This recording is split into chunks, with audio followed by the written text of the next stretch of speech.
Laura will join us in 1 second. I've just sorted out my internet connection.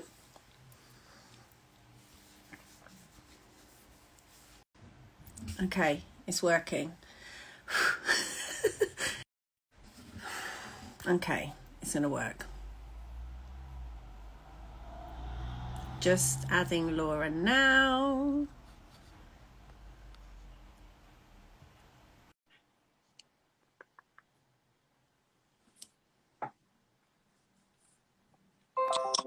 Hello. Are we good? Are you on? We're in. I literally just ate 2 hot cross buns in 1 minute, and then my cat started meowing, and I was like, oh, it's got to go live. Got to go live. Shh. My team. But ketchup around my mouth is a default setting with me. So. I did some lives earlier, or like stories, and then I just noticed I just have food all down my top, and I was like, probably not use that one. How are you doing? I'm all right. How are you? It's a funny old lockdown, isn't it? With because the weather's rubbish, so you can't just get out and move. So let's check my steps. Oh, I've actually done 7,000 steps today because I went shopping. But yeah, I'm struggling with activity levels. So obviously my maintenance calories are quite low. Yeah. But my appetite's quite high. That's the problem. I don't know about you, but this time of year, like when it's cold, I just want to eat. And at the moment, like literally the only source of entertainment in my life is sitting and watching the TV with a snack. Like yeah, for sure. Like, I kind of justify the food right now as I'm off season. Because I'm at that last final push before we start prep. I've got that kind of go hard mentality, especially when it comes to food. We're gonna have to do a really long diet, mate. But yeah, it is just because I'm thinking, I've only got this X amount of time left now. I need to make sure I'm eating. But I mean, really, I should have eaten some protein today, but it's one day. Cookies doesn't really cut it, mate. No. Yeah, I really wanted you to come on because I think you've got such a good point of view from not just how you feel when you're put on a bit of weight and you're in the off season, but also how all of your team feel, because obviously you've got some of us nutcases. I am proud to say that I am not too crazy when it comes to what I look like in the off season. Super chill with off season weight. I've never seen you push as hard as you're pushing now, but I think, to be honest with you, it was needed because we've tried the like slow and steady lean bulk. Yeah. And it's super hard for you to build muscle. And yeah, I think because we've worked together now since, how many years is it? 3 years it's going to be soon. Yeah. 2.5 years. So we've dieted twice. We both know how quickly I can do it now. So I kind of am safe in the knowledge. So someone asked me last week, like, aren't you nervous that you're going to have to diet all this weight back off? And it's like, well, of course I know I've got to, but I'm not nervous because historically I've leaned up quite quickly, especially in that prep that we had to pull out of coronavirus. That was a crazy, like, it just fell off. Yeah. Fingers crossed that happens again. But yeah, I think because I'm an experienced dieter now, I'm not that nervous to get a bit uncomfortable, because I am uncomfortable as much as I'm trying to push this positive body image thing. Like, I did put up a picture the other day and delete it because I was like, you don't just look bloated, you look pregnant. Like, and it is because it's all on my stomach, right? Everything else is still fairly lean, really. But I think because I'm safe in the knowledge that I know I can diet it off, it's easier for me. So I can understand why a lot of the first timers and a lot of the like less experienced girls and guys feel so dubious and nervous to just go hard in the off season. Do you know what? I think that's a really, really good point. And it's definitely something I've noticed, not only in myself, but other competitors, is that once you've dieted a few times and you've got shredded a few times, managed to get weight off a few times, your confidence builds that, well, I can get this fat off. So I think you care less about putting a bit more body fat on, because then you realize, you know, probably a typical competitor cycle, they do the first show, they worry way too much about condition and not enough about pose, the other stuff. Yeah. worry way too much about getting fat and not enough about building muscle. And then, the second prep comes around, they care less about condition because they know they're going to get that. They worry more about making muscle. Then when they realize, actually, I haven't built that much more muscle than I did in my first season, imagine if I'd really embraced the food and pushed the training and all of that stuff. I think that's when, and I'm quite fortunate now to have a few competitors on my books that have been with years. The second off season, it's so much easier to get to eat. The first off season, I find I do a lot of coaching around helping people adjust in terms of their body image that just isn't necessary in the second. And then by the time someone gets to a few years down the line, like you, they're just, I want the gains, I want an ass next time. Give me the food. Just desperate to not look. Even last year when we dieted down, when I look at those videos, and I only did 8 weeks, but I was probably about 4 weeks out condition. I never want to be that small. I don't want my legs to be that skinny. So this year I'm like, just fuck it. Just push as hard as you can. And then if I diet down and I'm skinny again, that's just what's happened, right? But at least I know I tried everything. So I don't want to stand in second place and think I should have just pushed a bit harder. And that's the problem, is by the time you diet down and you realize you haven't built as much mass as maybe you could have done had you not wasted a certain percentage of your off season clinging onto condition or having a poor relationship with food, or whatever it is, by the time you sometimes realize that, it's too late. You can't do anything. You're at the prep, you can't build muscle at that point. But sometimes it's like everything, isn't it? I know for me personally, that was something I had to experience firsthand. And then getting that judge's feedback about not having enough muscle for me to go, right, Laura, if this is what you really want, if competing really want, actually a big part of being an athlete and a competitor, it's not just about getting shredded and posting Instagram and looking good with a six-pack. It's about the off season. It's about the work that you put in, and actually, it's about being on it year round. Yeah, I think that in the first couple of off seasons that I had, I didn't understand the importance of what that phase means. And I didn't understand that actually this is where all the work is done. This is where you build your stage physique, and I really took that for granted. And then I'd diet down and I'd still have my skinny legs. And I would think, well, I trained hard, but I just didn't push my food up enough. And it's stupid because actually every time we've started prep, I've been 10 to 12 kilos above what would have been my stage weight. And I felt uncomfortable. And I feel so stupid looking back at those videos now where I look like I've been prepping already. I look like I'm halfway through. And I look back and I think I had such a warped body image back then. And I'd make excuses for the way I looked when I met someone new. If I dated someone new, I would find myself trying to explain away why I didn't have abs. But when I look at those videos, you can almost see my abs. It's ridiculous. Whereas now, I just broke my posing bikini. Like, Georgia has asked us to do videos in our posing bikinis for the website. And so I'm like, I'm a head out. No, I put the knickers on and they just snapped because my bum is so big right now. And that is the goal. But yeah, it's I can't put that bikini on, even if it fit, even if it wasn't broken. It's getting quite obscene at the back. It's worse than wearing a thong, right? Because it actually accentuates it, and you're like, oh no. I do think putting my on once at the start of one of my preps, my 2019 prep, and thinking, right, I'll see how far I've got to go. Do you know what it reminded me of?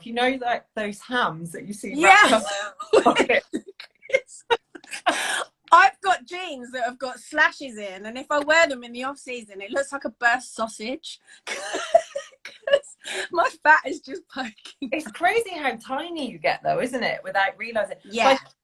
The point that you made, and actually, I think one of the aside longer to build muscle and get everything kind of working back to normal, one of the other big benefits of a long off season is some of that body dysmorphia, which takes a long time after you prep. It disappears because time as a normal human, as a healthy body weight in the normal world. Like funny, like going back on what you said, I look back at some of my pictures when I thought I was fat, and now I look at them and go, oh, I wish I was fat like when I thought I was Yeah. fat. I look back at those and think, I hope I'm never that skinny again. But at Yeah. the time, I thought I was fat. It's insane. Like, it's because you just become, I think, when you compete, you become so absorbed in it. And by nature of what you surround yourself with when you prep, other competitors, you spend all your time in a gym, you spend all your time on socials looking at those. That's what your mind becomes conditioned to see. And you don't spend time in the normal world because you're prepping, you're doing your thing, and it gets harder to do that. So you just have this completely warped view of like what you like. You don't realize, like, dare I say it, dreadful. You look like, I mean, everybody looks wicked. oh, I look awful when I'm prepping. Actually, balls deep in a prep a couple of weeks out, like it when you're not carved up. I mean, I go and spend £1,000 on my face, don't I? Because I hate it so much. And then lockdown starts 3 days later, and I just sit in my house for 3 months with my new cheeks. But you did a lot of lives, so you got your money's worth. It's fine. But even though those, I look back at lockdown 1 and the lives I did then, and I can't stand to look at my face because it's so gaunt. But I do know that about myself, whereas I think a lot of people are dysmorphic and they think they look better, and they don't understand that we look exhausted, number one, and malnourished, because that is what we are. And I think that the problem with your body with dysmorphia as well, when you're around other fitness people, is no one really shares their real bodies when they're deep into the off season. When they're still just picked up a little bit of weight, yeah, you still look great. But it's very rare for someone to just say, do you know what, this is me. No crazy angles. I look shit. I know I look shit, but it is, as you always say to me, it's just a part of the phase you have to push through. You know, that first bit when we first start prepping, that first 3 weeks, I look bloody awful. When I start to come in a little bit, but I'm still really puffy and watery, I just look like I don't lift for about a month. The thing is this is it. Like, you will be scrutinizing your... Or, you know, it's like somebody that is a sprinter will criticize what is an amazing sprint time to the rest of the world, their best. So, you know, it's not good enough for them. It's what competitors do with their physique. Like, when I know what you mean, because I'm prepping you for a competition and I know the end goal, but like, you have to, I think actually competitors have to be very careful how they word things, because even that bodies, when they refer to themselves as fluffy, I hate that word. And it's like, do you know what? There's a whole heap of women out there that would kill for a competitor's off-season body, yet because competitors are chasing that stage product, it's not good enough for them. The funny thing is, when I very first started training, it's because I wanted to look like competitors do off-season. I didn't want to compete. I just wanted to have that body shape. Yeah. And now I have it. And it's not good enough. I mean, it's not that it's not good enough, but, you know, you are always looking at your negative parts. Whereas this time, I'm making sure I am just looking at my improvements and my gains. I'm not feeling bad that I broke my bikini. I'm patting myself on the back going, that was a well-spent glutes session today. And yeah, I do, as much as I say, yeah, it's great, I just focus, I still have those days where I feel wobbly. The stomach is, I mean, I'm not joking, even some of my high-waisted leggings, you know, there's some that are just a tiny little bit too short and they graze your belly button, and then they fall down while you're training. It's not they just kind of roll down. And then I've got my little Father Christmas belly, it's just out while I'm training. Like, great. Don't look in the mirror. But I've even made myself at this size, I still don't wear a t-shirt in the gym unless it's cold. I still train in my bra and leggings, because everyone around me that I'm seeing at this stage understands what I'm doing and why. And actually, they don't even think I look fat, do they? Like, that's it. The problem is, I think, with a lot of competitors, I mean this in the nicest possible way, nobody gives a shit. Yeah. They need to apologize for off-season bodies, justify what they're doing. I've been there. I'm like, what if people see me and think, he doesn't look like she does on Instagram with her abs? And it's like, and then I have to remind myself, Laura, nobody gives a shit. And do you know what? No if they one care about that, like, probably not the sort of person I want to talk to anyway. Like, The people that gossip about that stuff are generally insecure about their own thing. And that's why, because I don't gossip because I'm a grown woman, like, you know. But going back to what you said about when people freak out in their first off season, what is the advice that you give them? Or like, what are the talking points that you would ask them to focus on or take into consideration? it's really hard. So I would say first and foremost, in somebody's, it's the same as when a client comes to me to prep for the first time. We allow diet. Sorry, the dog's scratching at the door because he wants to I'm eat. surprised the cat's not meowing. They're asleep behind me. I can't believe it. Look, are we boring you, buddy? Elsie, you. Once out. When he didn't live with you was the worst days. All we had was TikTok without him in it. I want him in the TikTok, okay? That's the problem. Yeah, so first off season, I mean, straight away I'll get a feel for how hard I can push someone in terms of their own personal views on their body composition. And I actually reshared a post earlier on my story, which I thought was great. And that's that how much fat you gain in the off season will depend on how comfortable you are with it. Now, I would never encourage anyone trying to maintain a super lean physique that isn't, you know, so I make that very clear from the off that you're going to have some body fat.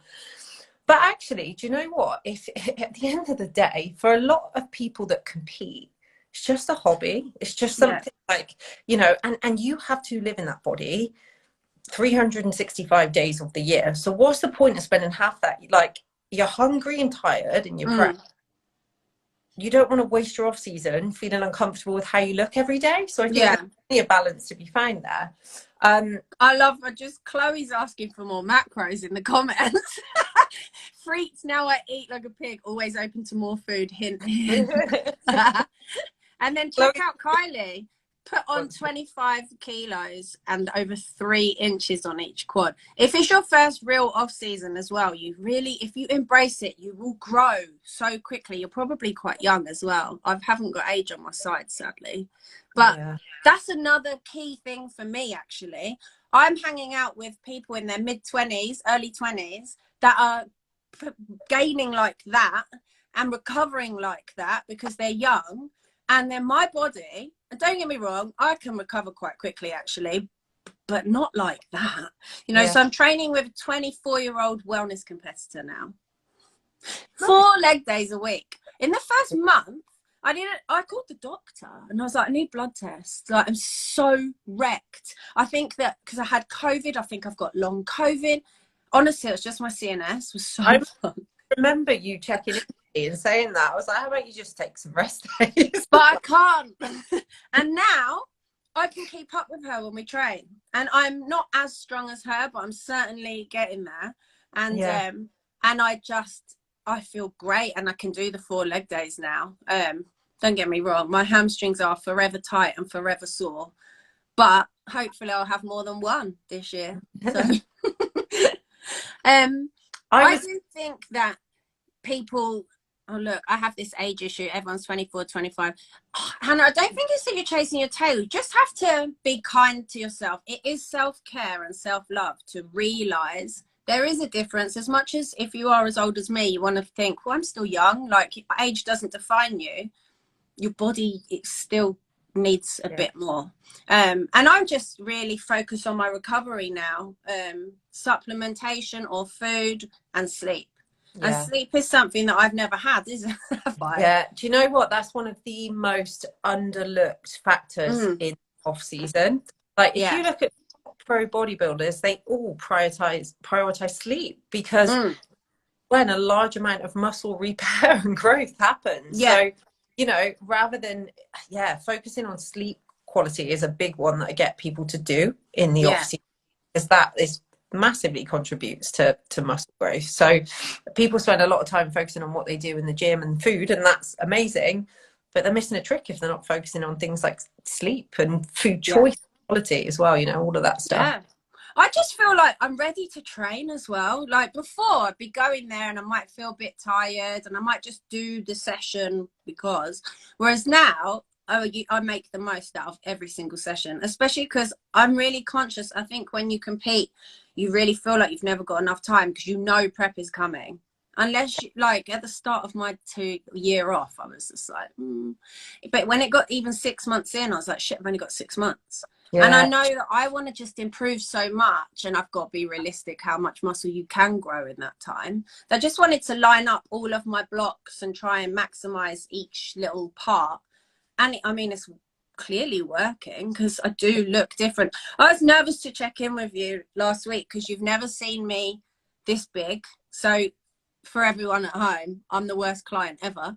And I haven't checked in since the 4-week lockdown. Because I also, there is a point though, I'm experienced and I know what I'm doing, and you do tell me what to do and I can just go off and do it. I've never needed to check in for accountability, which I think is different to some of my friends. Plus, I see what you're doing on here on the daily. Yeah, exactly. And I know that I always just check it by voice note every now and then. By the way, but I think the biggest you've ever seen me is like 67 kilos, and now I'm 72, 73, and it looks different. And I was like, and you know when you see like Laura is recording, and I was like, oh my God, this is the longest. And then I didn't play it for 5 minutes. I was like, just come on, it's gonna be fine. And then the feedback is literally like, yeah, I have got body fat, but look at the muscle. And I was like, thank God I have got a coach that is on the same page as me, because I think that people really overlook that as well. If you don't have a coach that you are on the same page as, and you have the kind of, you're aligned with, some of them are either going to say, yep, get fatter, I'm not giving a fuck, and then you are going to struggle to diet off. And some of them are going to say, you're too fat and you need to diet down, because they want to keep their clients within striking distance all the time, you know, and that wouldn't work for me. As we found out, even when I go 10, 12 kilos up, it's not enough for me to grow it at the rate I'm growing now. I think also the off-season approach that you take with each client will not only depend on somebody's relationship with their body, you know, how much fat they want to gain, are they comfortable walking around with that, how much competing means to them. Because again, if it's you just do, like they're like somebody, for example, that's done one show, they're thinking about doing another show, but it's not their career, they don't really, you know, versus somebody like yourself that's got an invite to a world championship, that's done shows, competing at a slightly higher level. Those motivations are going to be very different in terms of how hard you the off season. I think that's why I'm not as nervous this time to push up so high. It's because I believe in myself. I believe I can be world champion this year if I put the work in now. Because if I don't, I'm going there looking like I did at the British, which obviously I won, it was fine, but it was a tie. You know? Obviously no one knows that, and I don't ever want to be in that position again where I've tied. When you told me that, you know, I think you did an off-season check-in and you were like, yeah, I've been a bit flaky on my training, this, that and the other, and I can remember saying to you, Martino, you remember that voice note? Yeah. Your problem is not condition, and the reason about you gaining more body fat than you have in the off season is we have never struggled to diet you. So again, if you were a client, you know, we had a hard time getting you lean, I probably would keep you closer to that striking distance because it's fat off. So that's not your problem. Your problem's not your posing, your problem's not any of that stuff. It's like your problem is that you don't have enough muscle. And the reason that you don't have muscle is because you're not consistent in your off season. And to be an athlete, if that's really what you want to do, that's what makes the biggest difference to your physique. And one thing I always tell people, actually, because I seen it myself, you know, when I competed in, what year was that, 2017, and I didn't place, and my feedback was, well, I got an invite to finals, but you know, I effectively came fourth because you had the top three and then my invite to finals. But I can remember my feedback was, you don't have a back. If you had a back, you could. And I remember, the funny thing is, Laura, you did have it, you just didn't know how to display it. Yeah, well, I look back though, and I think even if I'd spread my lats at that point, I was still quite scappy, you know, you could still see the top of it, wasn't thick like it is now on my back. I just think if I look at that show, because obviously I was the one that won, all I had was a back. You know, I didn't really have anything else. You had everything else, but that goes to show what your federation needs to fit your physique, because PCA is all about back. Yeah. that even, I mean, even at the British, like Natalie had a way more developed physique than me. My back is always, it's so big, right? And my waist is so small. It looks different now. I'm quite nervous to see. I haven't trained it since 2018. And then this week I've started training it again. It feels so good. But I am nervous that it's going to be too big still. And then actually it's going to be too big and I'm not going to place, because you just never know what they're looking for, right? And they can give you that feedback on that day and say to you, your back wasn't big enough. And you could come back two years later with a giant back and they've changed what they're looking for. Do you know what I always say to people? I wouldn't even worry about it. I would bring the best, most balanced, symmetrical physique that you can. And I'll tell you why, personally, I wouldn't worry about it unless you want to make a career out of it. Okay, where are your trophies right now? Oh, I don't want to. There you go. In my bedroom where no one can see them. What do you look at more? Your trophies or your stage shots? Oh, well, I don't look at my stage shots, if I'm honest. But a lot of people, that's, I would say more people, you're going to look back at those pictures. So I'd worry less worrying about what the judges might or might not want on the day, and just worry about bringing the best possible physique that you can, a body that you're freaking proud to walk around and that you like the look of. Because at the end of the day, it's still your body. Yes, make it appropriate for the category. Do you know what I mean? You don't rock up to bikini like in completely the wrong category just because you've got a body you like. But you know, bring a look that you're happy with, because at the end of the day, it's going to be you looking back at those pictures with your grandkids in however many years' time and going, look how fit your nan was on stage. You know, it's not. I think that's such a good point, because I've got a friend who competes at the very top as a pro, and she hates her bikini competitor body. It's not the shape that she wants in life, but she does it for the sport. And really, really doesn't like the way she looks, and always says, I hate a muscly upper body. It's disgusting. And I'm standing there, just competed, like all upper body. And I was like, excuse me. But she trains herself out of a shape she's happy with. And then you're never happy, are you? Because you still got to hold that shape in the off season to compete again. I mean, she's stopped competing now, so she is happy. She's gone back to how she wants to look. But you can't walk around. You can't just train to compete for that look. You have to love your body as well. Otherwise, I mean, even though I'm like feel fat sometimes, I know that underneath is the best version of my body I've ever had so far. And that's what keeps me going. Like, you know, I've got, say, 3 months for argument's sake, 3 more months, and then I'll be able to reveal that body. And then there'll come a point where I don't like it anymore because it's too lean. Yeah.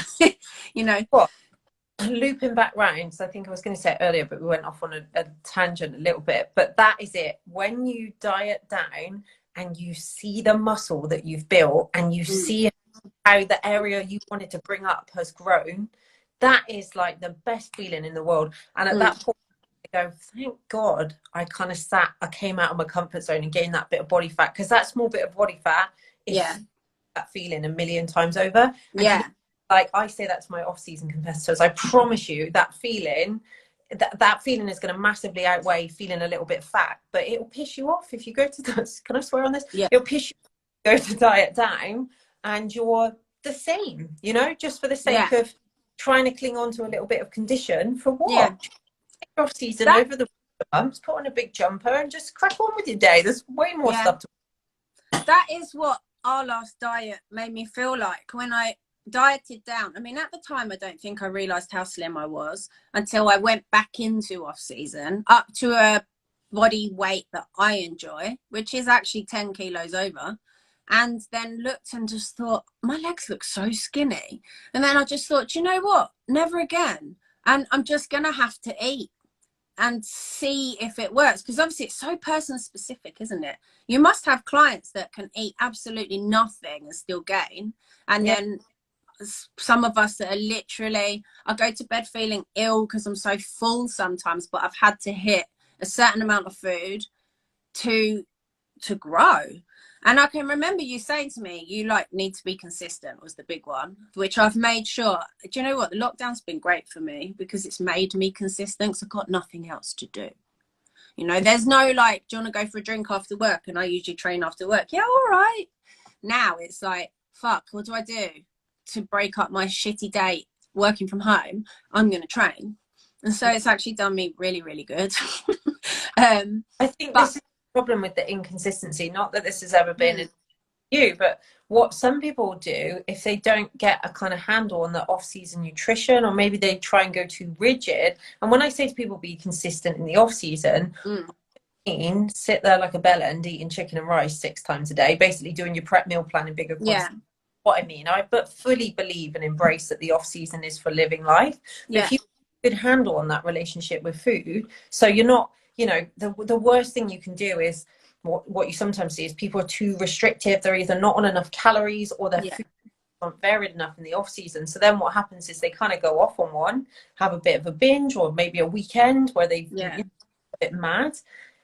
Then Monday comes around and they think, I'm looking a bit watery now because you wouldn't look great. mm, I've been doing sports all weekend because they feel shit. They're not going to be pushing hard in the gym because most competitors, let's be honest, were motivated by vanity, seeing that, yeah, you know, of course, the numbers going up and all of that stuff. But I bet if we polled a lot of competitors and asked them, when you feel like you look good, do you train harder? I bet the answer would be yeah for a lot of people. So I think that was a key point in my growth this year, though, is kind of letting go of what I look like, not even considering it, and chasing strength and performance. Because obviously that translates into gains if you're doing the other stuff. I had to eat to perform. It was like a little vicious cycle, but actually beneficial to me. If I you have had to eat to recover, or else I would not have been able to train like that.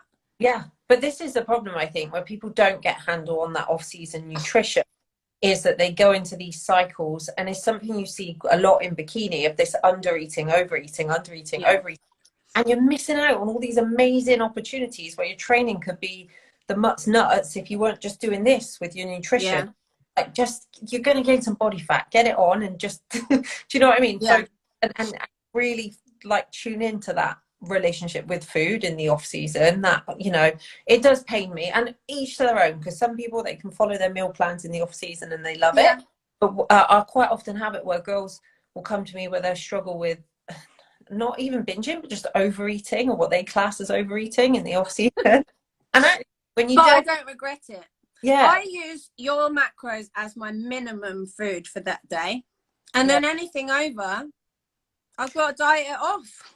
quite often with off season competitors, I might set a range, like a Yeah, range, so that, you know, if somebody is feeling not as hungry one day, or they don't have a busy day, or they have a busy day, they're not force feeding in the evening, but they're just yeah, minimum end that they get in, and it top ends at about this amount, you know, so it yeah, allows flexibility there as well. So that, and then it also, it does get them to get in tune with their own appetite a little bit more, yeah, because most females don't need a crazy big, especially if they don't have much training age there and you're really dialing in and putting in good quality training, yeah. mega surplus to build muscle anyway. Mm, um but yeah, I think just that's the biggie, I think, is that eating in the off season is all about fueling your training. And going back to yeah, saying, people that come to me and they quite often struggle with the off season overeating, actually, mm, when you delve into the diet, a lot of them come from these backgrounds where they're being too rigid with like an yeah, off plan. And it's like, okay, the calories are there, wicked, awesome, you're getting in enough calories, but actually when you look at the nutrients that you're taking in each day, yeah, haven't really included any nutrients since you finished prep. You've just got a whole bagel instead of a bagel thin now, and you've just got, you know, a whole packet of express rice instead of half a packet, you know. And it's yeah, like that, it's because you've got enough calories, but actually from a nutrient perspective there's a lot of things lacking. So I actually yeah. think flexibility in the off seasons is great for getting people to really get a wide variety of foods in as well. I think that that's what I end up doing quite well this year, is just eating better food. And I do eat crap, obviously, as well. And a lot of it, if I'm honest. Yeah, But I eat a hell of a lot of whole food as well. But yeah, such a variety. So I use those Gusto boxes, don't I? So it's 4 different meals every single week. So although I meal prep, I do a meal prep 4 days worth of food. And then the rest is like, say, a bowl of oats in the morning, and then whatever I have in the evening and extras. I still am very, very consistent with those kind of workday meals. Yeah. And then I mean, I don't think about like weekend food because we do not have that cheat meal mentality. We've been macro counters for so long. So yeah, I just I make your life hell. I've just said to Chloe, anything over, I'll just diet off. She says, like, don't give me ideas. But if you do diet easily, maybe it is an approach to see if you build. Do you know what I mean? Like, it's trial and error, isn't it? Like, I've been doing this since 2014, and it's only this last year, that I've really got a handle on what works for me. And I'll be honest, I think having coached you for 3 years now, I think maybe in your first 2 off seasons mentally, you wouldn't have been like you look fantastic now, genuinely, I think you do. But I don't think you've been able to have handled gaining that much weight in your first or second off season. It is something that I think comes with time. I think also, I think as you get older, you chill out about your body. Yeah, definitely. Care a bit less. Maybe apart from Debs. She's probably watching. She's always freaking out that she's not lean. I'm like, you're so lean. She looks so good all the time. I do think that what you said about goal is also true. Like, when I first joined you, obviously I wanted to be British champion and that was it. And I actually don't even think I really realised what it was in my head until I did it. And then I was like, okay, now I want to be world champion. And actually, I don't have that much longer in this sport. If I want to have a family for now, I'd have to take a break away. So it's like, I want to go out with a bang, you know, and I want to go out as world champion or with my pro card. Those are these goals this year, really. And to see how high I can do it this year and maybe take next year off. Who knows what will happen, but it's on the cards. So it's like, I just have to go full in and commit fully and just embrace it. And I'm surrounded by women that do the same thing. So I'm surrounded, my friends, we're kind of power builders rather than bodybuilders. So we train like power lifters, but with hypertrophy. And having them around me, they eat a shit ton in the off season to fuel their performance as well. And that is what we focus on. Logbook, lifts, deadlift. I love my deadlift, right? But that's what has changed your physique. That combined with the calories, it's like, stress this enough. Like, if only like, even just myself going back in my off season, I'd spent less time worrying about how I looked every day and more time worrying about what I was doing in that gym every day, I probably would have been where I was at in 2019, in 2018. So let's talk about that, because your 2 seasons were worlds apart. Like, the progress was crazy. So what do you think the secret to that progress was? Eating enough food. I massively, because I make no secrets of it, I wanted to stay lean. I did.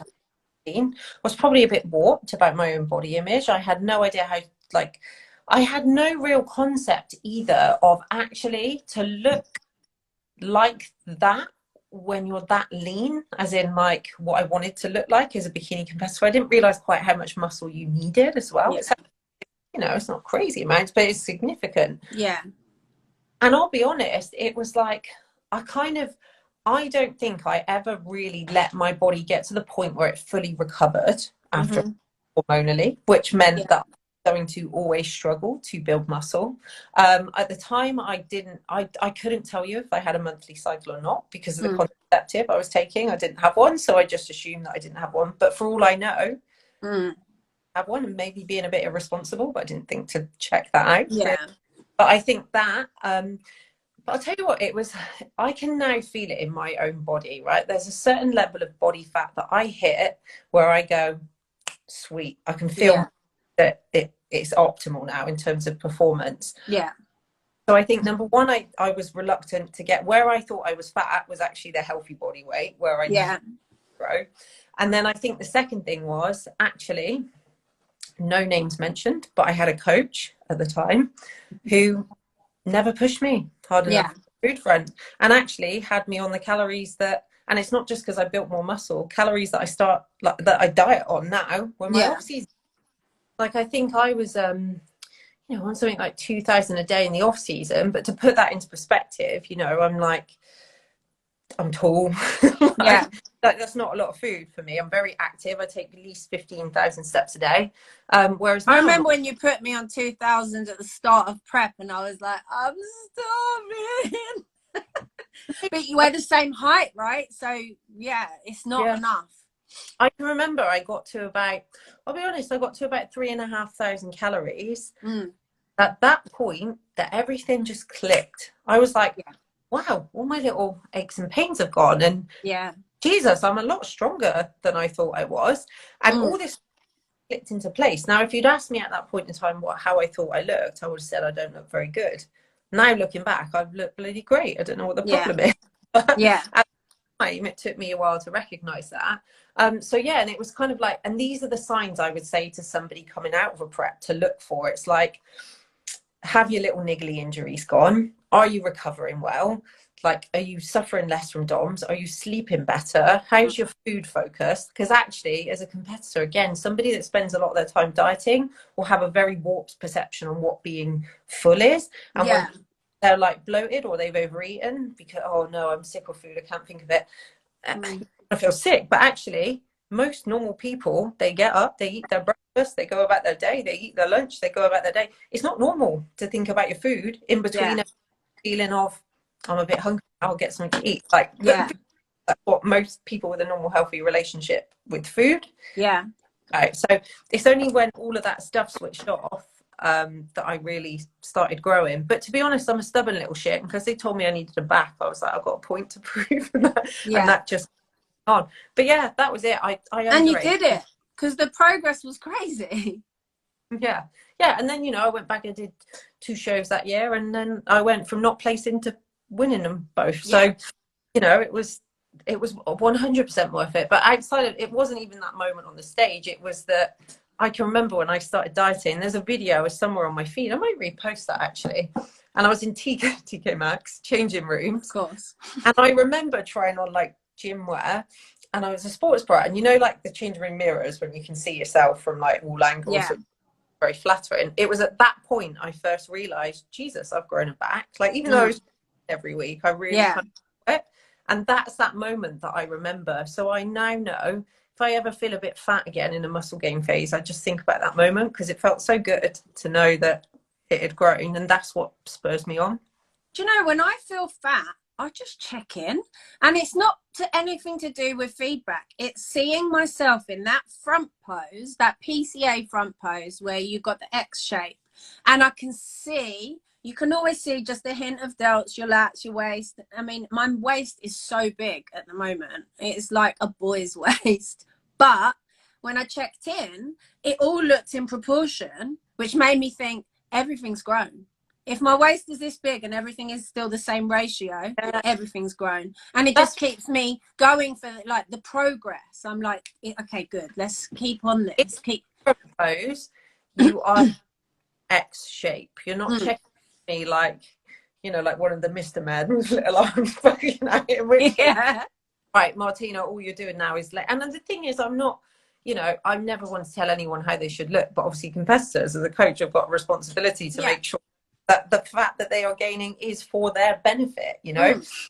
But checked into me at that point, I might have said, right, Martina, do you know what, it's time for a little mini cut, I Well, think. this is what I was wondering was going to happen, because I'm not ready to diet yet, like I know I just want to wait until the end of lockdown at least, or after my birthday, let's be honest. But yeah, I mean, I feel so more laid back about stuff this year because we've done it before twice. Like, I don't even know what shows we're going to go for yet. We know obviously the ultimate shows, but there could be some others. Like when we prepped last year, it came off so quickly. I would have ended up doing earlier shows, and then we could have messed around I'm sure you'll give me with the stuff. I'm sure you give me a week's notice. By the way, I'm going to have my bikinis early this year, so I'll be ready to go. Awesome.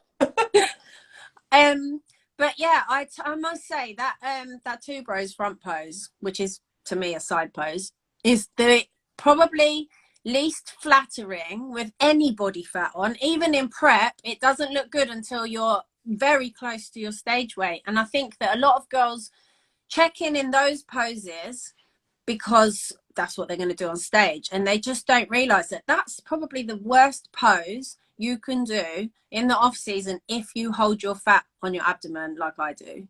Do you know what though? I always say when it comes to looking at checking pictures, when you look at checking pictures when you're in a reverse diet and gaining off season phase, don't look at this, just look at the silhouette, look at the shape, try not to pay any attention to anything in the middle, crop your head. I know that sounds weird. It's not because I think anyone looks horrible, but it actually makes you look at it more objectively instead of looking at it from you.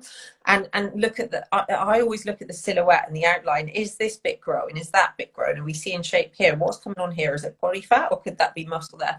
And then when you diet, that's when you look for new lines, you know? So it's changing your thought process when you look at those pictures. You don't look at those pictures expecting to look like you do in your prep, you know? You're completely thing. I think the beauty when you do a few off seasons as well, the thing I would always do, and like the way that we work and we archive progress pictures, is that I will pull up pictures of that. If it's my second off season with someone, I'll pull up pictures of that person at that body weight in off season at the same weight.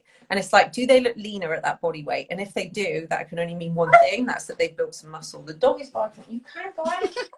Do you remember when I was more attached to the way I looked? I would always do that. Bless him. I would send you a picture going, this is me at 65 before and this is 65 now. Whereas now I don't even consider doing that. He is like, you're fat. Diet. Healthy. Yeah, I think I have honestly just detached away from what I look like right now for the greater good, which will be Do you like his haircut? Pro cut. Oh my God, he's got a little mohawk. You're such a bad mom. I love it. It's nice. Let's say hi, everyone. How old is he now? Like 12? 13, mate. The cat's just turned 13. I'm starting to have morbid thoughts, and I'm like, Are you? I'm just amazed I managed to keep something alive for 15 years. I literally can't keep a single plant alive in my life, but I've kept these cats alive. Although Midas has had a few surgeries, I'm not gonna lie, but that is not my fault. I would like to add. How did you feel in that off season where you grew? How did you feel like when it came to other people's opinions? Because obviously, I mean, this is your job. It's not my job to work in fitness, whereas you do.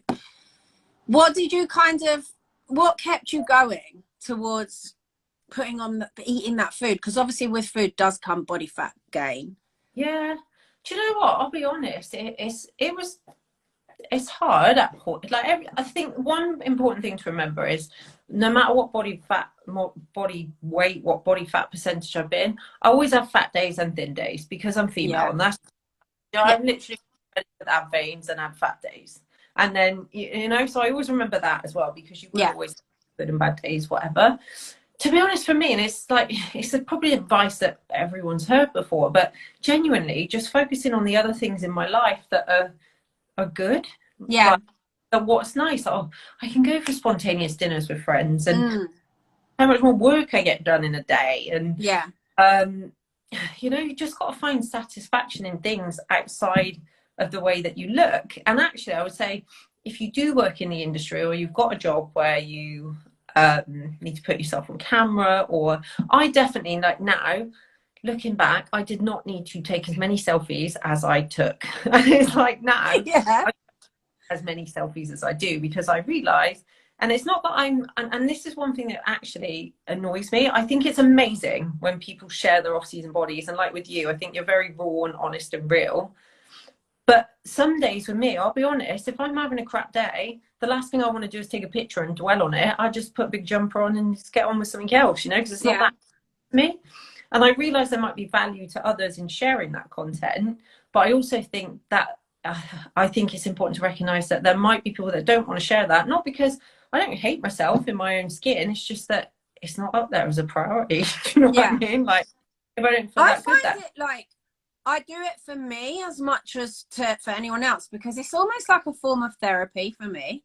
Like, this is me and I'm not ashamed of it, kind of, is the messaging in my head. Whereas before, I'd be focusing on the bad bits and be like, shit talking myself. Whereas now I'm like, you look fine. Yeah. and you look so fine, you're going to put it on the internet and Yeah. everyone's going to see it. Yeah. And it doesn't always, I mean, I said to you, I deleted that picture a couple of days ago because I was like, oh, after 8 hours, I mean, get a life. But yeah, I feel the more I do put my real body, my current physique on, it's just normalizing it in my head rather than just everyone else's. I really do post for myself. It's my diary, right? And it's going to be something I can look back on and remember. I do look at some of the pictures and I'm like, oh my God, do you remember how shit that day was? How awful you felt, or how amazing that day was, you know, like, and yeah, it is a diary for me. And I definitely would say to anyone that is on social media, you have to post for yourself. Because if you get caught up in trying to post for everyone else, it's not ever going to be authentic. And no one's ever really going to relate. Yeah. And I'll be honest, again, I mean this in the nicest way possible. No one cares. Yeah. There is something a bit weird about competitors sometimes. It's like you walk into the gym and there's that one person that's on prep. And I'll be honest, I didn't know you're on prep, but because they put it on Instagram, they start talking to you like you know exactly what they're doing. I'm like, mate, I don't see your stuff.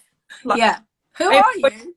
Like, go, you look awesome, but I have no idea what you're doing. And I think that's something that's really important to remember, is that most people, in the nicest possible way, don't really care that much. Yeah. Another person on their feed that they scroll through, they're not going to mind if you have a bad day. They're not going to mind if you gain a little bit of body fat. They're not going to, and if they do, like I said before, do you know what? If you don't want to follow my content anymore because I've gained a bit of body fat, bye. Yeah. My content. I have lost, honestly, hundreds of followers after I've put 2 check-in videos up in the last couple of weeks. The first one, I look a lot more out of shape because I'm wearing my posing suit, which is cut so low that my stomach is honestly like, I look pregnant. And then in the second one, I've just got knickers that are just a little bit higher on and it just looks more flattering. So I felt better about myself. And then I just said to Georgia, I can't wear this when I'm this size. I mean, clearly, because I've broken it. But when I'm in prep, I'll wear it for every check-in, you know, that's what it's intended for. But it doesn't fit me right now. And the kindest thing I can do for myself to accept my larger size is wear clothes that fit. Oh, do you know what? That is one of the biggest tips. Like, stop trying into your prep clothes. If you're in off season, look at your new body shape and dress again, find the benefits, you know. Like, I love the fact that when I'm in off season, I can wear like dresses that fit a bit tighter on the ass. Yeah. My bum feels them, and you know, I'll dress to flatter that shape. I'll try and dress like I do, you know, like in the off season I've got curves so I can wear things a bit more feminine. Yeah. It works both ways, because when I'm lean, there are certain poses. Like, I find that when I'm lean, in a weird way, I can get away with wearing less clothes because it kind of desexualizes what I'm posting. Yeah. But there are certain times in the off season, if I posted something in that exact same amount of clothes, it looks a little bit OnlyFans. Yeah. Completely. Bit voluptuous. Like, get excited. You've got this new body. You're building curves. Like, go and find some clothes to flatter that. Stop worrying about the fact you haven't got what you had before. Do you know what I mean? Like, just celebrate what you got now. I always just think, stop worrying about what Instagram thinks about what you look like, and try to make sure they don't think you're a dickhead. Like, be a good person, be yourself, you know, like, have meaningful discussions with people, like, add value to people's lives, and they'll remember you for that. They're not going to remember you for having 2 inches extra on your waist, but they will remember you for being the one that bought them all the donuts and sat with them and ate them and made memories. Yeah, we're good at that. Oh, look at him, he's judging. Judge Judy over there. What do you think, Alfie? What are your thoughts? Alfie's in a gaining phase. Yeah. Our households, we bulk together, we cut together. The cats are not looking forward to prep. It's so funny because last year I really wasn't ready to diet because it was World Championships. I had to. And I really took me a couple of weeks to get into the headspace of even wanting to compete. I was doing it because I had to. And you making the point about it being a hobby. So obviously a hobby is something you enjoy and you do it because you're passionate about it, because you want to, not because it's an obligation. And I think that people, if they're not ready to come out of their off season because of X, Y, Z, it doesn't matter what you're meaning, like why, just stay in. You don't have to compete this year or next year. The stage is always there. And the later you leave it, if you keep consistently training, you're going to look even better next time. Yeah. I think also a sign sometimes is like, I know when I'm ready to diet again, because I kind of get to that stage. And this has kind of been my approach since, because I competed in 2019. Obviously, I didn't compete last year. So the last 2 years in winter, I've kind of just gone, do you know what? I'm just going to eat what I want because this winter. And I'll be honest, I don't like, I need my body fat. It's cold right now. Yeah. By allowing myself to do that, I kind of get to that point quicker where I go, oh, do you know what? I feel a bit sick of food now. So I'm there. Diet again. And actually, that's not a bad place to be, really, at the end of the off season, to feel like ready to diet. Feel like you get to the end of your off season, and again, this is like with the rigid macros and meal plans, if they're not high enough at the end of off season, what you don't want to do is feel like you're still prepping with more food. Yeah. That's why I can't reverse diet. You're still prepping, but with a little bit more food. I just couldn't do it. Do you have, I mean, you must have some of the other girls that compete in our team that have to, for their own mental health, reverse diet and like gradually increase. Reverse dieting will all depend on, like I said, somebody's response, somebody's feelings around body fat gain. So again, the rate I push them back up at, but everybody straight away, first thing you should do after a show is go to maintenance. What is your new maintenance calories, at least there, and then expect to gain some body fat pretty quickly from that. Because if you truly are in stage condition, then you need some fat. Yeah. You can't be walking around like that. It's not. But yeah, like some clients will bring up more quickly, other clients will bring up a bit more slowly. And again, everybody responds to food a little bit differently. Like that, some people's bodies are better at handling a calorie surplus than others. Some people. I've got a legit question for you though. I check in prep and I'm like, I am losing so much body fat. I'm losing weight. I look great. I've made so much progress. And you're like, so mate, yep, you've done a good job, but we're going to slash your calories today. And I'm like, surely not. Do you do this to everyone? Or is it just me?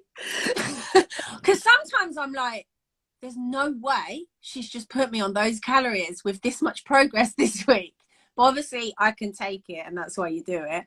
But sometimes am I the only one? No, well, you're not the only one. I must say, so obviously when you had Helen and I on the team together, we're very close. So we share each other, check into each other and stuff. And the way you dealt with us both was so different. And because we are both different people and obviously have different responses, different mentalities, different everything.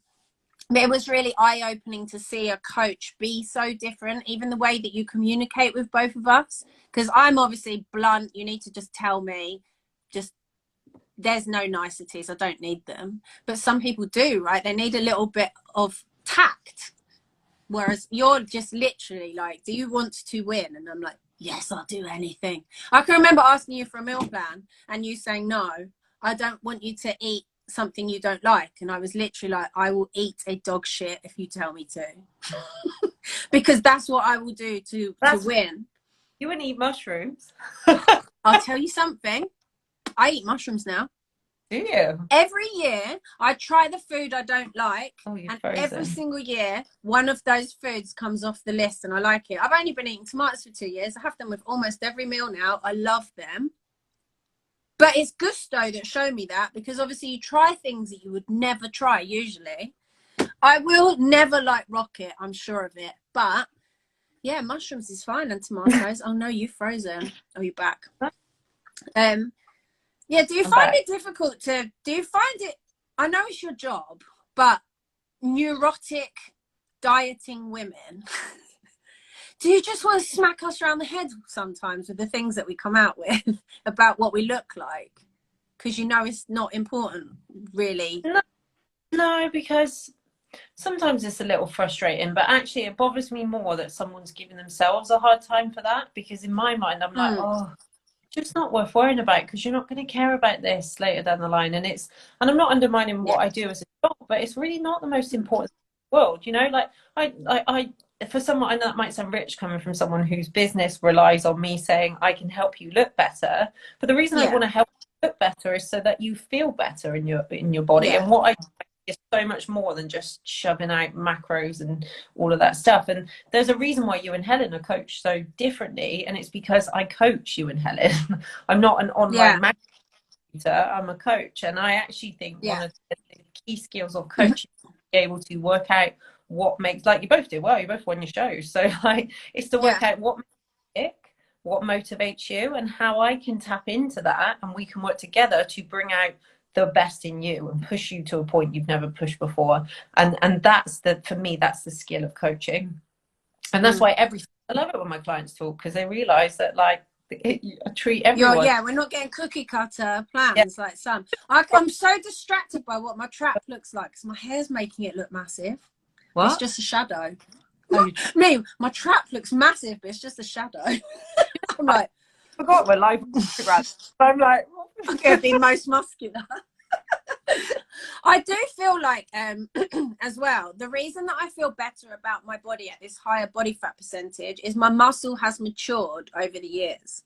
So when I first came to you, I had less muscle, and so at this body weight and body fat percentage, I wouldn't have looked athletic at all. Whereas 3 years down the line, it's not just I've grown a little bit of new muscle, but that existing muscle has matured and is more dense. So now at this higher body fat, I do still look athletic, even though I've got a stomach. My arm, you can tell I train by looking at me, whereas 2 years ago you couldn't.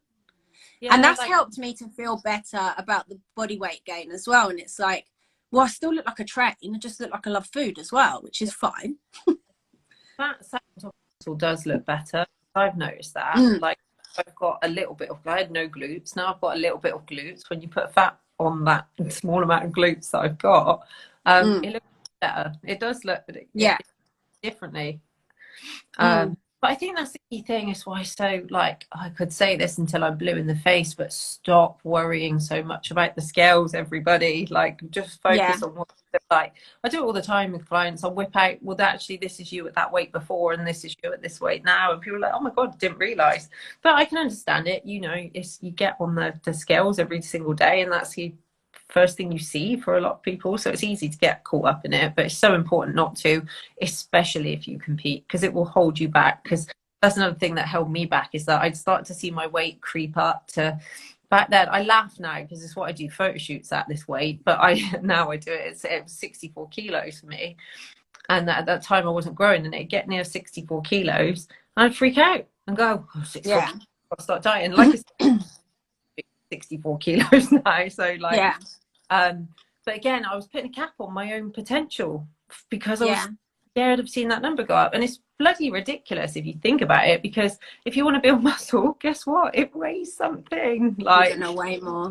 I don't actually weigh myself more than maybe twice a year, unless I'm prepping. Obviously we weigh every day, but I know if I get stuck on a scale weight, I'll obsess. So I don't, for my own peace of mind. And I was so shocked when last time I weighed myself, I was 65, 6 maybe. And then it said 72, and I've never, ever gone over 68, I don't think. And I just was shocked. But also a bit like, I don't know why. I was just like, you're making progress, clearly. Yes, you're fatter. But I see all these girls in my height class, and they're all way in the 70s. Some of them are nearly 80 kilos, and they've got good body composition. You know, they hold their weight well. And I'm like, how are they 15 kilos heavier than me? Because you really underestimate how much muscle you have to hold before you diet down. I think that's another thing that the first timers and even the second season, you really just have to hold a lot more mass, because you will lose some of it in the diet, and it will be flat because you don't eat as much carbs. And that was my big shock. that first time you diet and you think you've got bigger glutes, and then they come off because they were very well placed fat. And you're like laughing because you're like, can relate. Yeah. Because that's what happened to me. Yeah. And they never came back in the same way either. Like I don't hold my fat there as much anymore, so I've got to make the muscle bigger. Yeah. Is the eternal Sorry, body... I'm just glancing at these comments because I was like, do we need to keep up with the comments? And then No, I've been keeping an eye. There's not been any questions really. Not about what we're talking about. Oh. So no, but so do you have any final tips before we leave these guys? So just how you can... I know you shouldn't care what you look like. It's the least important thing about you, but it is natural that people do. So what 100%. would be the thing that you just, that kind of takeaway to them where you just want to say, look, bleh. Just that for off season, it's short. Like for a lot of competitors, it's short. And just like, if you do not make the time count, and I don't mean being meticulous on top of everything every day, but it's like I say to you, like some competitors in bikini, it's as short as a 3-month off season, right? Yeah. Months, 12 weeks. Let's say every bikini competitor wants bigger glutes. Most people on average train legs 2 times a week. That's 24 leg sessions you've got to grow. Don't waste them. Yeah. That's the best advice for someone. Keep your nutrition to fuel that training. If you overeat one day, even in the off season, it doesn't matter. Like just crack back on as normal. Think of it as this good training. Like don't get caught up in any of the... it's short, so make the most of it, because otherwise when you diet down you'll be pissed off if you haven't gained any muscle. But if you have gained muscle, it'll be the best feeling in the world. So either way, if you're sitting at comfortable with, you're there now, you might as well freaking go all in, you know, and go for it. I also think like just don't believe everything you see on Instagram. Oh hell. Because it's all smoke and mirrors. I can remember being so stressed out about the girl that I thought was going to be incredible. And then I saw her in real life and I was like, she's great. I'm nothing against her, but certainly not what she looked like in her pictures. And it happened a few times. Like I'd see girls that I would have been like, wow, she's got huge glutes. And then you see her standing up straight and you're like, she ain't got no glutes. You know what? Year of working together, you were a bloody nightmare for that. And I can remember before when you competed against each other, I'm pretty sure you sent a screenshot of a message you saying things about bloody Girl Games is going in my category or whatever. I did. I was so stressed that I was going to compete against you. I was like, I'm going to befriend her. Keep your enemies close. But that is what I do.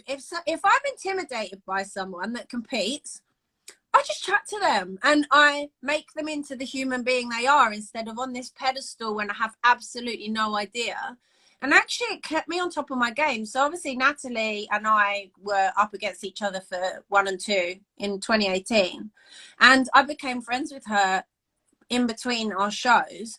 And it spurred me on because I knew what she was doing and I knew how hard she was training and how hard, you know, she didn't cheat or, you know, she was ticking every single box. And I just thought, well, if she's doing this and we tied, I need to be doing more. And it just kept me going when I felt like my body was shutting down, because at the end of the season, you're never going to feel good. You're exhausted. But yeah, I just think don't just make friends, right? Because that's the only people that understand what you're going through right now are the other people going through it.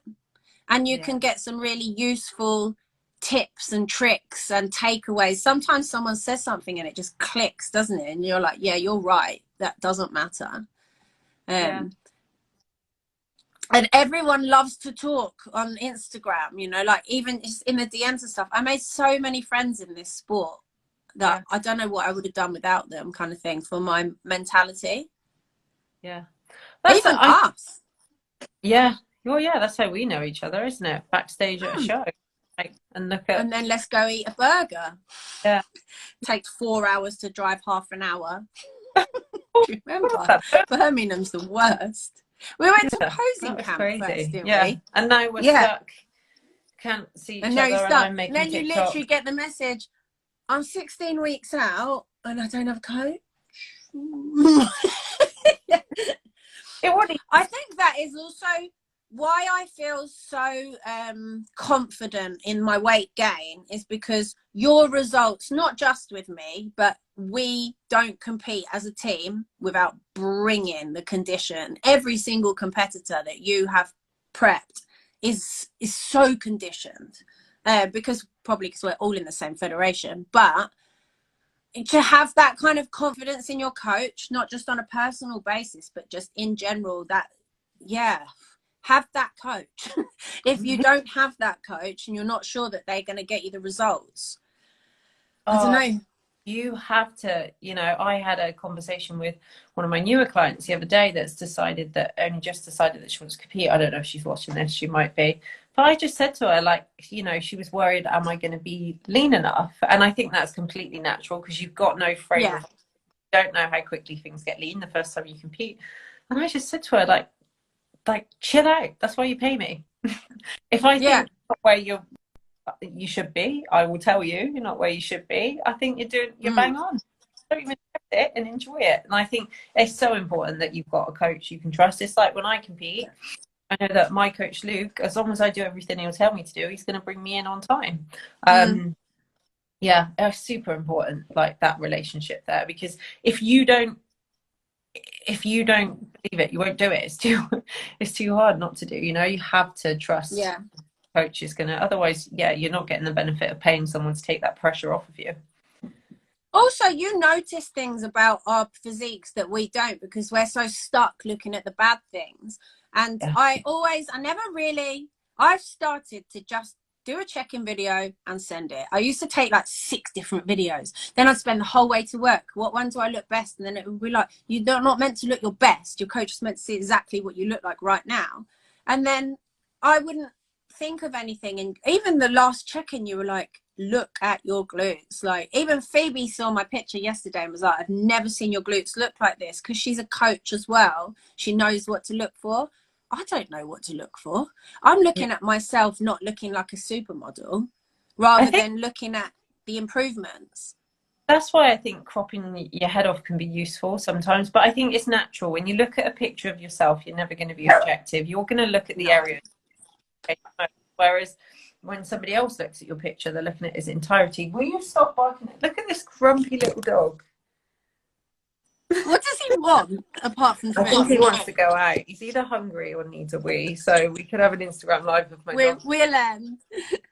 But thank you so much for today. I just think it's so funny. We are just talking about stuff that we know because we've got the experience, right?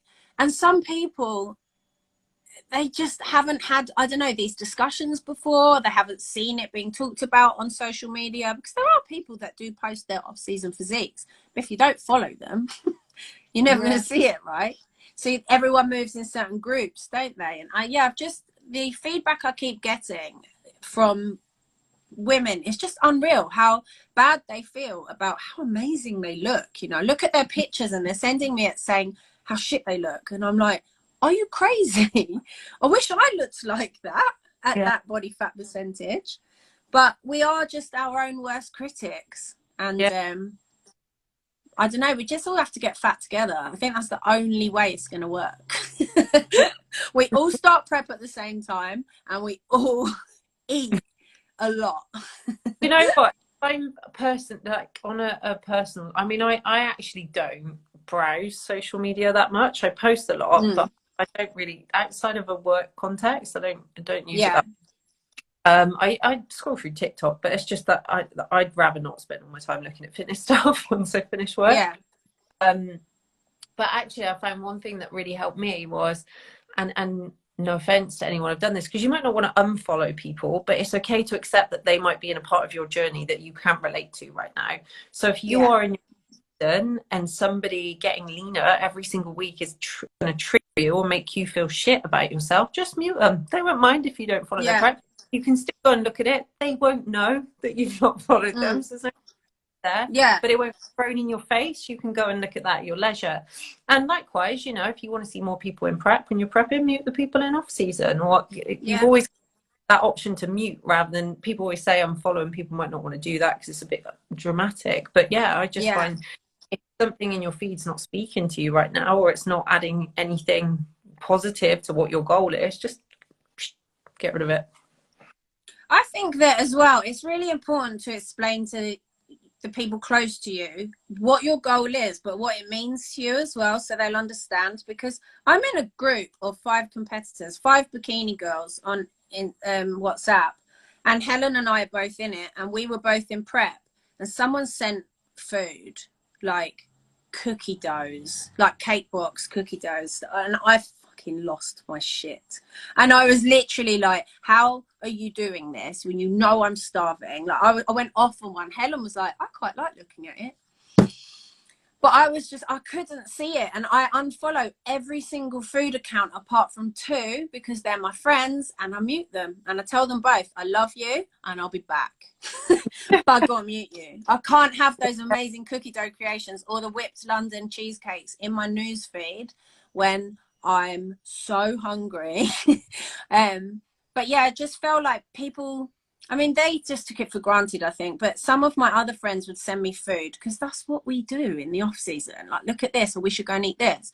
And I remember I haven't told them really how I feel, you know, about food. They don't compete. They're never going to understand exactly what's going on in your head because it's a very strange thing that we do.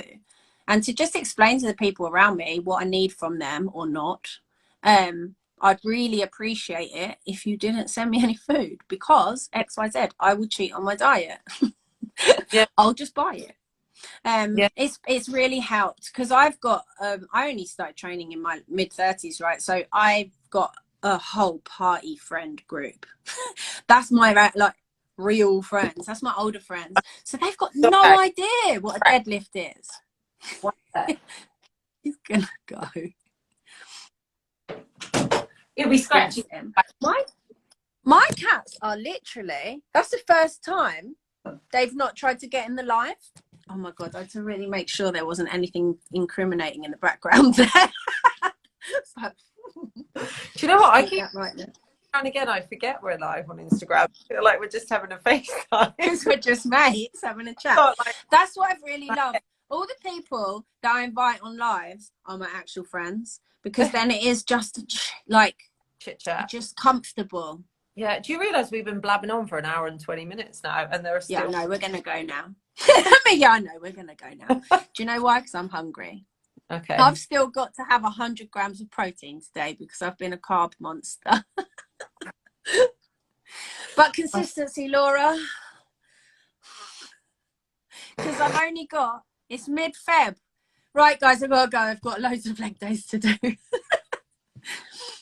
But if you would like to talk to Laura and I about any of this stuff, I'm just volunteered Laura, but I'm sure she's happy to help. I don't want anyone to send me about off-season nutrition. I'm about to say I'm more than happy to anyone to send me a DM ever. And then I remembered some of the guys that DM'd following our last Instagram live together. If you are a guy that just wants us to flex our biceps, please don't DM. But if you are someone that would like to talk about body image, macros, training, nutrition, anything, we are here. And I will put this in my IGTV and I'll link you in my story so people can find you. But thank you so much. No worries. And I'll see you next week on Thursday at check-in. You will. Right. I'll try. Thank you. Bye, guys. Bye. Bye.